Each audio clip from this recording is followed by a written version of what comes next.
Bienvenidos a un vídeo más de Dumi Juegan a Juegos. En esta ocasión os vamos a hablar de Rem Racers, que es el nuevo juego de carreras creado por Corvus Belli, el cual muchos conoceréis por ser el creador del juego de miniaturas Infinity, que es un wargame de ciencia ficción ambientado en un futuro distópico, en el cual se enfrentarán varias facciones, tanto humanas como alienígenas, y cada una de ellas con sus propios intereses, y que tiene además una estética un tanto anime. Pero hoy hablamos de Rem Racers, que es un juego con un look mucho más distendido, más divertido y sobre todo que llega a un abanico de público mucho más amplio, aunque si has jugado alguna vez o eres jugador habitual de Infinity, el juego de miniaturas, seguro que lo vas a disfrutar un poquillo más aún.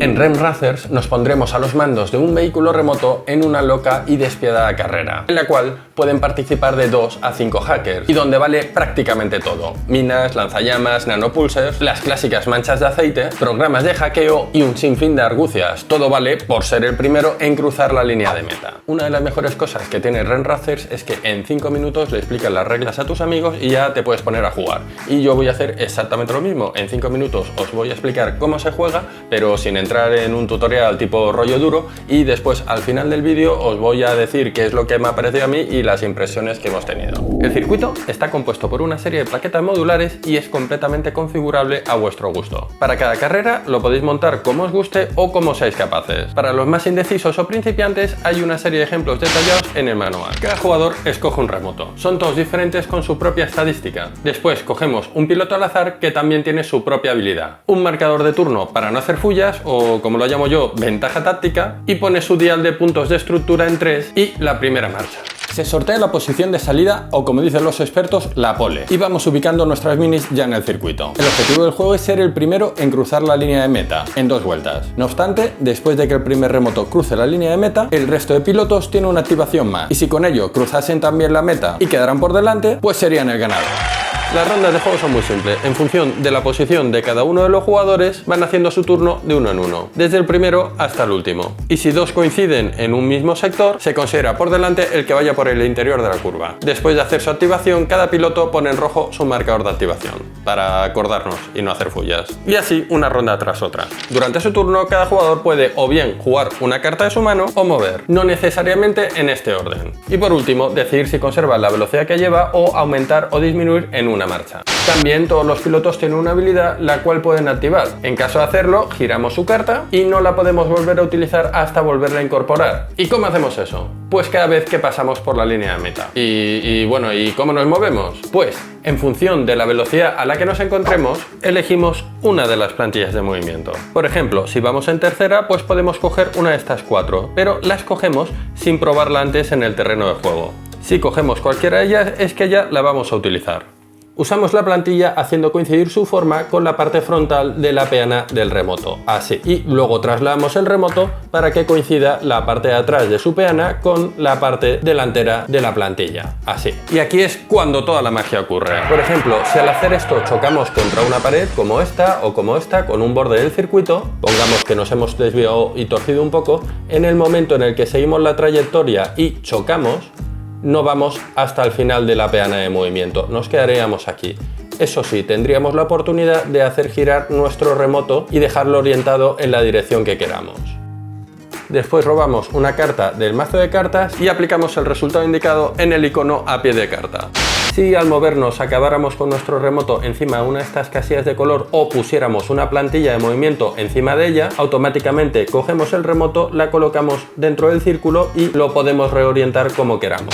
Si al movernos chocáramos contra otro remoto, y esto es de lo más gracioso que nos puede pasar, nuestro movimiento para y usamos sobre el remoto con el que hemos chocado la peana de colisión, de ahí el nombre. Tiramos un dado y en función del resultado desplazamos el coche colisionado al valor que nos haya salido en el dado. Por ejemplo, puede ser aquí, que no pasaría nada, o más divertido aún, podemos chocar contra el otro remoto o contra el muro. En cada uno de los casos produciría el efecto habitual. Si chocamos contra el coche, volvemos a usar la plantilla de colisión, y si hemos chocado contra esto, pues tendremos que volver a orientarnos y sacar una carta del mazo, como explicamos antes.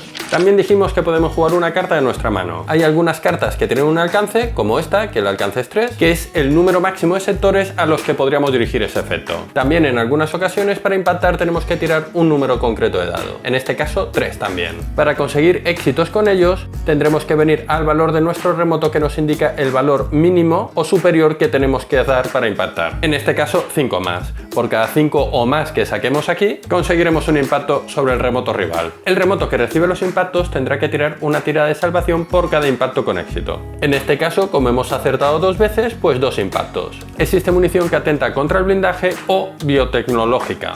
No os preocupéis que vendrá especificada la carta. Y tendremos éxito salvando de igual manera, es decir, para una tirada de blindaje con un 9 más o biotecnología que será 7 o más. ¿Qué pasa si con esto o con cualquier otro efecto nuestra estructura bajase a 0? Perderíamos todos los efectos beneficiosos y o negativos que tuviéramos, ponemos nuestra velocidad a 1, volvemos a restaurar nuestros puntos de estructura 3, sacamos nuestro remoto fuera del circuito y en la próxima ronda será el último en actuar. Si hay destrucción masiva durante la ronda, pues los vamos acumulando en orden fuera y van actuando así en la siguiente ronda. Cuando empiece la siguiente ronda, lo ponemos al inicio del sector donde estaba, haciendo coincidir sus 2 vértices de la línea horizontal con la línea de unión de los 2 sectores. Hay un montón de cartas con un sinfín de efectos, armas, hackeos, etc. Y que vamos a ir viendo de una en una de manera detallada. Que no, miradlo en el manual, que hemos dicho que esto no va a ser un tostón de tutorial y además los dibujos son muy bonitos. Cartas como mucho podemos tener en la mano 3. Si en algún momento tenemos más, me descartaré automáticamente hasta quedarme con 3. ¿Y cómo consigo las cartas? Cada vez que entro en un sector nuevo o si al final de una ronda de juego pues voy al último.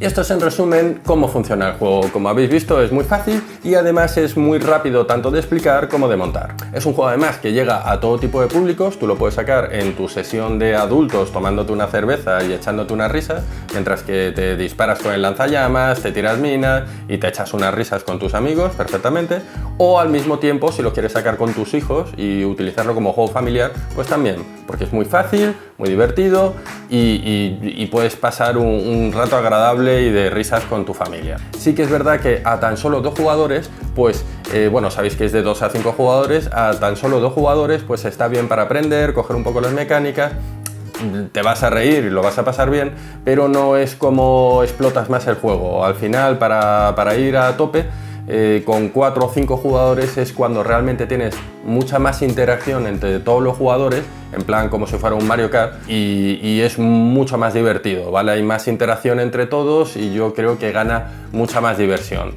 Además, tampoco te tiene que preocupar que se haga unas rondas súper largas, porque realmente el turno es muy fácil y muy rápido. A no ser que tengas el típico amigo súper pesado que se tira 1 hora para todo, las rondas deberían de ser muy rápidas y no te pierdes en el entreturno. También es verdad, y por último, que es un juego que se autonivela él solo, ¿no? Cuando estás jugando, si hay alguien que destaque, pues todo el mundo se va a dar cuenta y lo va a hacer objetivo y lo va a machacar. Entonces, si hay alguien que ha jugado más o se le da mejor este tipo de juegos o lo que sea, el juego va a nivelarlo para que incluso el que va al último nunca se termine de despegar de la carrera. Y quieras que no, pues al final así disfrutan todos, tanto los que ganan como los que suelen quedar los últimos y todo el mundo lo pasa bien. Pues esto es todo en cuanto a Renracer. Ya os he enseñado cómo jugar, os he dado al menos mi opinión de lo que me parece a mí. En comentarios del vídeo me podéis dejar vuestra propia opinión y si se os ha quedado alguna duda ahí por ahí flotando, pues me la ponéis también, que yo estoy encantado de contestaros. Además, si os ha gustado el vídeo, pues no dejéis de suscribiros, pues porque a mí me ha ayudado mucho y es gratis, que eso pues si es gratis es doblemente bueno. Así que muchas gracias y un saludo.